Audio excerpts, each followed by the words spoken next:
نحمده ونصلي على رسوله الكريم اما بعد فاعوذ بالله من الشيطان الرجيم بسم الله الرحمن الرحيم وقضى ربك الا تعبدوا الا اياه وبالوالدين احسانا صدق الله العظيم۔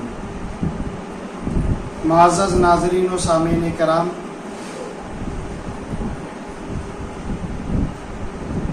میں نے قرآن کریم کی جو آیت مبارکہ تلاوت کی، اللہ تبارک و تعالی ارشاد فرماتا ہے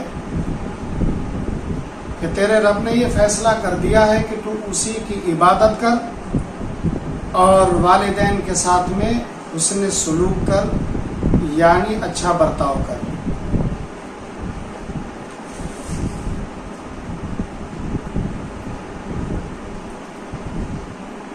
اس آیت مبارکہ کا پورا مفہوم اور مطلب سمجھنے سے پہلے آپ کو لفظ حقیقت اور مجاز کی تعریف سمجھنا پڑے گی، کیونکہ اللہ تبارک و تعالیٰ نے اس میں اپنی عبادت کا حکم فرمایا اور والدین کے ساتھ میں حسن سلوک کی تعلیم ارشاد فرمائی۔ اور یہاں نہیں، قرآن کریم میں اس کے علاوہ بھی بیشتر مقامات پر اپنی عبادت کا جہاں تذکرہ رب کائنات نے فرمایا اور مطالبہ فرمایا، وہیں پر والدین کے ساتھ میں حسن سلوک اور شکر گزاری کا مطالبہ فرمایا۔ تو یہاں پر آپ کو کہ اپنی عبادت کے بعد والدین کے ساتھ میں حسن سلوک اور شکر گزاری کی تعلیم کیوں ارشاد فرمائی، تو یہاں پر آپ کو یہ بات سمجھنا پڑے گی کہ لفظ یا تو اپنے حقیقی معنی میں استعمال ہوتا ہے، پھر یا مجازی معنی میں۔ ہر لفظ اگر اپنے اصلی معنی میں استعمال ہوتا ہے تو وہ حقیقت ہے، وگرنہ مجاز۔ مثال کے طور پر ایک لفظ ہے شیر، اس لفظ شیر کو جب ہم جنگل کے درندے کے لیے، جانور کے لیے استعمال کریں گے تو یہ ہے حقیقت، اور اسی لفظ شیر کو جب ہم کسی بہادر آدمی کے لیے استعمال کریں گے، کسی بہادر آدمی کو دیکھا تو اس کی بہادری کو دیکھتے ہوئے ہم نے کہہ دیا کہ یہ شیر ہے، حالانکہ وہ انسان ہے، شیر نہیں ہے، وہ جانور نہیں ہے، وہ والا جو جنگل کا درندہ ہے وہ ایک انسان ہے، پھر بھی ہم اس کو شیر کہہ دیتے ہیں۔ کیوں شیر کہتے ہیں؟ اس لیے کہ ایک نسبت اس شیر میں اور اس شیر میں موجود ہے جو دونوں کے درمیان میں، جس کو ہم وجہ تشبیہ کہتے ہیں، وہ ہے بہادری، شجاعت۔ تو بہادری کی وجہ سے، کیونکہ جنگل کا وہ درندہ، وہ جانور بہت بہادر ہوتا ہے، اور جب کسی انسان کے اندر یہ بہادری کی صفت دیکھتے ہیں تو اس کو بھی شیر کہہ دیتے ہیں۔ لیکن لفظ شیر جب ہم اس جنگل کے درندے کے لیے استعمال کرتے ہیں تو یہ حقیقت ہے، اور جب کسی انسان کو اس کی بہادری کو مد نظر رکھتے ہوئے، اس کی بہادری کی نسبت کو لیتے ہوئے جب کسی انسان کے لیے بولیں گے تو یہ لفظ شیر مجاز ہوگا۔ وہاں پر حقیقت اور یہاں پر مجاز ہے۔ اللہ تبارک و تعالی ہمارا پیدا کرنے والا ہے، ہمارا پالن ہار ہے، اور والدین کو بھی بولتے ہیں کہ یہ پیدا کرنے والے ہیں، پرورش کرنے والے ہیں، پالنے والے ہیں۔ تو یاد رکھیں کہ جب پالنے والے کی نسبت رب کائنات کی طرف کریں گے تو یہ حقیقت ہے، اس لیے کہ حقیقت میں خالق ہمارا رب ہے، رب کائنات ہے، اللہ تبارک و تعالیٰ کی ذات گرامی ہے۔ لیکن جب ہم پیدا کرنے والے کی نسبت والدین کی طرف کریں گے تو یہ مجاز ہوگا، اس لیے کہ دنیا میں ظاہری اسباب جو بنے ہیں وہ ہماری پیدائش اور دنیا میں وجود کے لیے ہمارے والدین بنے ہیں، اس لیے یہ جب ہم کہیں گے والدین کی طرف نسبت کرتے ہوئے پیدا کرنے والے، تو یہ پھر مجاز ہوگا. پیدا کرنے والے کی نسبت رب کی طرف کریں گے، اللہ تعالیٰ کی طرف کریں گے، تو وہ پیدا کرنے والا حقیقی خالق ہے. لیکن جب اس کی نسبت پیدا کرنے والے کی والدین کی طرف کریں گے تو یہ مجازی خالق ہیں. اسی طرح سے رب پالنے والا، جب ہم اس کی نسبت اللہ تبارک و تعالیٰ کی ذات کی طرف کریں گے تو اس کا مطلب ہے حقیقت میں پالنے والا اللہ تبارک و تعالیٰ ہے. لیکن جب اس لفظ پالنے والے کی نسبت والدین کی طرف کریں گے تو یہ مجازی پالنے والے ہیں. تو رب ہمارا اللہ تبارک و تعالیٰ وہ خالق حقیقی ہے، وہ رب حقیقی ہے، اور والدین ہمارے خالق مجازی ہیں، رب مجازی ہیں. اس لیے کہ آدم سے وجود عطا فرمانے والی اگر کوئی ذات ہے تو وہ پروردگار عالم جل شانہ و عما نوالہ کی ہے. حقیقت میں جو پرورش، جو رزق دیتا ہے، وما من دابۃ فی الارض الا علی اللہ رزقها، اگر کوئی پرورش کرنے والا حقیقت میں ہے تو وہ اللہ تبارک و تعالی ہے. لیکن دنیاوی اعتبار سے، ظاہری اسباب کے اعتبار سے باپ کما کر لاتا ہے، والدہ گھر میں ہماری پرورش کا اہتمام اور انتظام کرتی ہے، تو ظاہری طور پر یہ ہمارے پالنے والے ہیں. تو لفظ حقیقت اور مجاز، تو اللہ تبارک و تعالیٰ نے قرآن کریم کی اس آیت میں حقیقت اور مجاز کو ایک جگہ جمع فرما دیا اور فرمایا کہ تیرے رب نے یہ فیصلہ کر دیا ہے کہ تو اپنے رب کی عبادت کر، اس لیے کہ وہ خالق حقیقی ہے، وہ رب حقیقی ہے. اور اپنے والدین کے ساتھ میں حسن سلوک کر، اس لیے کہ وہ تیرے مجازی پیدا کرنے والے ہیں، مجازی پرورش کرنے والے ہیں. اس لیے کہ پہلے حقیقت کا نمبر آتا ہے اور پھر مجاز. رب کائنات نے اپنی عبادت کا حکم فرمایا اور والدین کے ساتھ میں حسن سلوک کا حکم فرمایا. اللہ تبارک و تعالیٰ کو ہماری عبادت کی ضرورت نہیں ہے. ہم ساری زندگی اپنے رب کی تعریف کرتے رہیں، بڑائی بیان کرتے رہیں، تو ہم اس کی شان میں معاذ اللہ ذرہ برابر بھی اضافہ نہیں کر سکتے. دنیا میں کوئی بھی تعریف نہ کرے اللہ تبارک و تعالیٰ کی، پھر بھی وہ رب ہے، وہ خالق ہے، اس کی شان وہی ہے جس کے وہ لائق ہے. پھر اللہ تبارک و تعالیٰ نے ہم سے مطالبہ اپنی عبادت کا کیوں کیا؟ اس لیے کیا کہ اللہ تبارک و تعالیٰ اپنے بندوں سے محبت فرماتا ہے، اور وہ یہ چاہتا ہے کہ اس کے بندے اس کے فرما بردار بنے، اس کے وفا شعار بندے بنے اور جنت کے حقدار بنے. اس لیے کہ اللہ تعالیٰ اپنے بندوں سے بڑی محبت فرماتا ہے، اس کی رحمت بخشش کے لیے بہانہ تلاش کرتی ہے.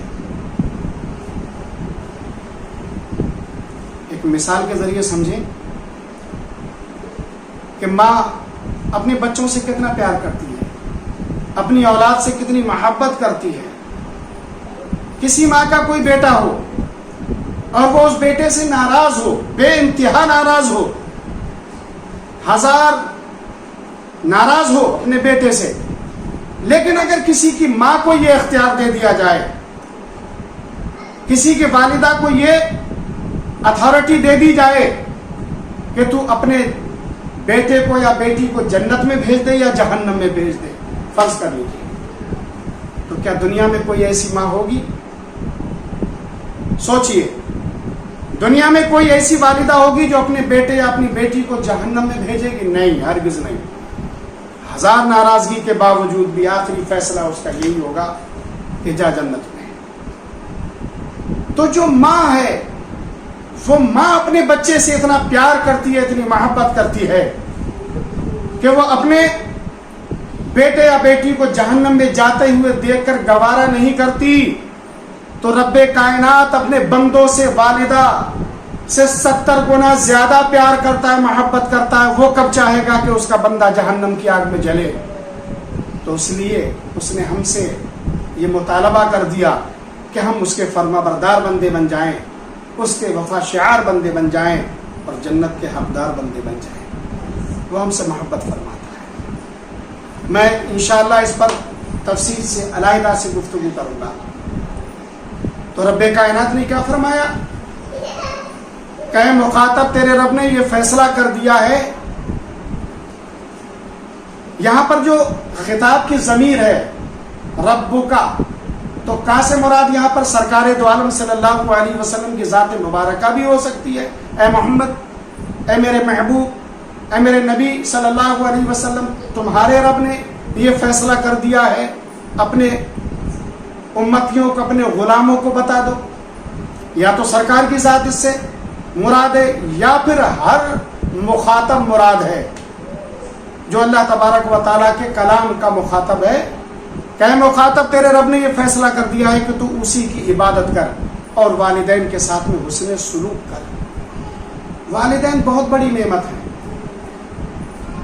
بہت بڑی نعمت ہے، اور ایسی نعمت ہے کہ جب تک یہ نعمت سامنے رہتی ہے تو اس کی قدر و منزلت کا احساس نہیں ہوتا ہے، لیکن جب یہ نعمت چھن جاتی ہے تو اس کے بعد میں شدت کے ساتھ میں اس کے زوال کا احساس ہوتا ہے کہ کاش یہ نعمت میرے پاس ہوتی اور میں ان کی قدر و منزلت کرتا. اللہ کے نبی صلی اللہ علیہ وسلم 6 سال کے تھے، آپ کی والدہ اس دار فانی سے رخصت ہو گئی. مدینہ شریف اور مکہ معظمہ کے بیچ میں ایک جگہ ہے مقام ابوا، وہاں پر آپ کی تربت اقدس ہے. اللہ کے نبی صلی اللہ علیہ وسلم کی عمر شریف 57 سال کی، 53 سال کے بعد حج کرنے کے لیے تشریف لا رہے ہیں، ساتھ میں صحابہ کرام کی جماعت ہے. جب مقام ابوا پر پہنچے تو میرے آقا صلی اللہ علیہ وسلم نے اپنے قافلے والوں سے کہا، اپنے ساتھیوں سے کہا، اپنے صحابہ سے کہا ٹھہر جاؤ اور رات کو یہیں پر قیام کرو، یہاں پر میری والدہ کی تربت ہے. میرے آقا صلی اللہ علیہ وسلم اپنی والدہ کی تربت کے سرحانے بیٹھے اور اپنے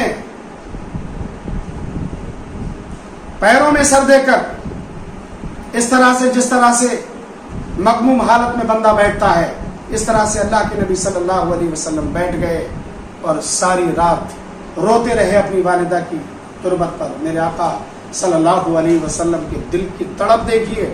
آقا فرماتے ہیں کہ میری والدہ حیات ہوتی اور میں عبادت کرتا ہوتا، نماز پڑھتا ہوتا، اور میری والدہ کہتی ہے محمد صلی اللہ علیہ وسلم، تو میں نماز کو چھوڑ دیتا اور اپنی والدہ کی بارگاہ میں حاضر ہو کر کہتا لبیک یا والدہ یا امی. میرا آقا صلی اللہ علیہ وسلم کی تڑپ دیکھیے. تو یہ تڑپ میرے آقا صلی اللہ علیہ وسلم کی 57 سال کی عمر شریف، 53 سال کے بعد کی اس تڑپ کا عالم یہ ہے. لہذا والدین کی تڑپ اور طلب ان کے جانے کے بعد بہت ہوتی ہے. لہذا احساس کریں کہ جن کے بھی والدین با حیات ہیں، اللہ تبارک و تعالیٰ قرآن کریم میں ارشاد فرماتا ہے اما یبلغن عندک الکبر احدہما او کلاہما فلا تقل لہما اف. رب فرماتا ہے کہ تم میں سے کسی کے والدین میں سے ایک یا دونوں بڑھاپے کو پہنچیں تو ان سے اف تک مت کہنا. ناراضگی ظاہر کرنے کے لیے سب سے چھوٹا کوئی لفظ ہے تو وہ اف ہے. چونٹی کاٹ لیتی ہے تو ہم کہتے ہیں اف. ناراضگی ظاہر کرنے کا سب سے چھوٹا اور ادنا لفظ ہے اف. وہ بھی کہنے کی اجازت نہیں ہے والدین کے سامنے، والدین کے لیے. اس لیے کہ جس طرح سے انسان کے ظاہری اعضاء کمزور ہوتے ہیں، نظر کمزور ہو جاتی، بینائی کمزور ہو جاتی ہے، چہرے پر جھریاں پڑ جاتی ہیں، داڑھ و دانت ہلنے لگتے ہیں، طاقت کم ہو جاتی ہے، اسی طرح سے باطنی اعضاء کی طاقت بھی کمزور ہو جاتی ہے، سوچنے سمجھنے کی قوت کمزور ہو جاتی ہے. ہو سکتا ہے کہ تم جوان ہو، تمہاری والدہ اور والد کی دماغی حالت اب کمزور ہو چکی ہو، سوچنے سمجھنے کی وہ صلاحیت مفقود ہو چکی ہو. ایسی حالت میں ہو سکتا ہے کہ کچھ ایسا کبھی کوئی لفظ بول دیں جو تمہیں بال خاطر ہو.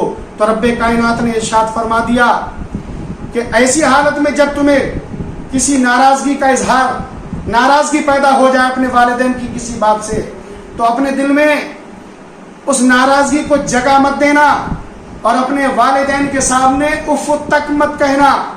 فلا تقل لہما اف. رب فرماتا ہے ولا تنہرہما وقل لہما قولا کریما، انہیں جھڑکنا مت، والدین کو جھڑکنا مت، اور ان سے پیار و محبت بھری باتیں کرنا، صرف ان کو کھانا کھلا دینا، کپڑا پہنا دینا، دوا اور علاج کا انتظام اور اہتمام کر دینا، اتنا کافی نہیں ہے. That is not enough. صرف اتنا کافی نہیں ہے کہ آپ نے اپنے والد اپنی والدہ کو کپڑے پہنا دیے، ان کو کھانا کھلا دیا، ان کا علاج کرا دیا، اور اس کے بعد میں اپنے بیوی بچوں میں مصروف و مشغول ہو. رب فرماتا ہے کہ ان سے اچھی باتیں کرو، تمہاری اچھی باتوں کی ضرورت ہے. ہر والد اور والدہ یہ چاہتی کہ اس کے بیٹے اس کے پاس میں بیٹھیں اور ان سے اچھی گفتگو کرے جو ان کے دلوں کو بھائے، اس بات کا احساس رکھیں.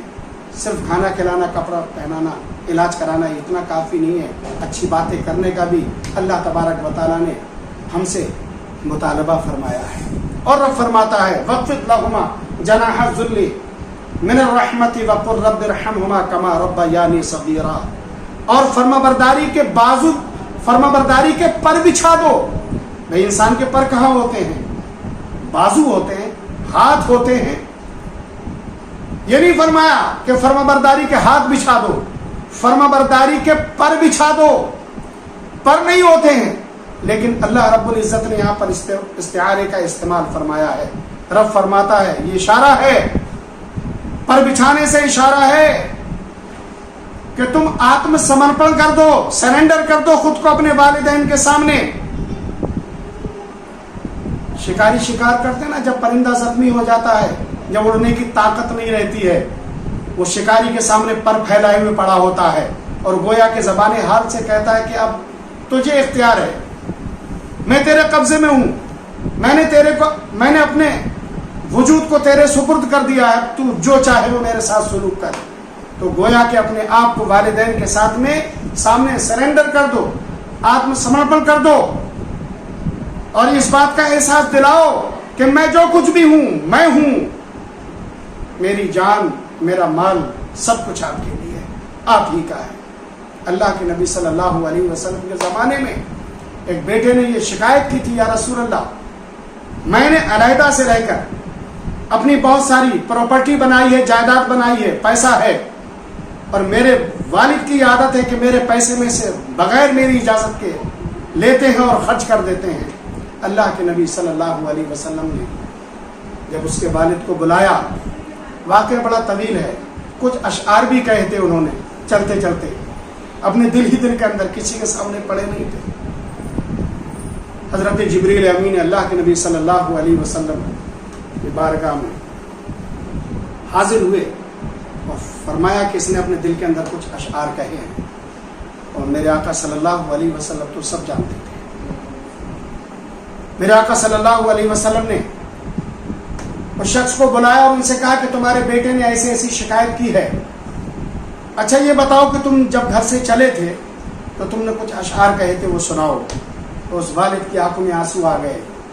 وہ جو اشعار کہے تھے ان کا مطلب اس طرح ہے کہ میں نے اپنے بیٹے کو بچپن میں پالا، تربیت دی، اس کے پالنے کے لیے میں نے اپنے خون کو پسینہ بنا کر بہایا، اس کی والدہ نے اپنے خون کو دودھ بنا کر پلایا، اس کی ذرا ذرا سی تکلیف پر پوری رات جاگ کر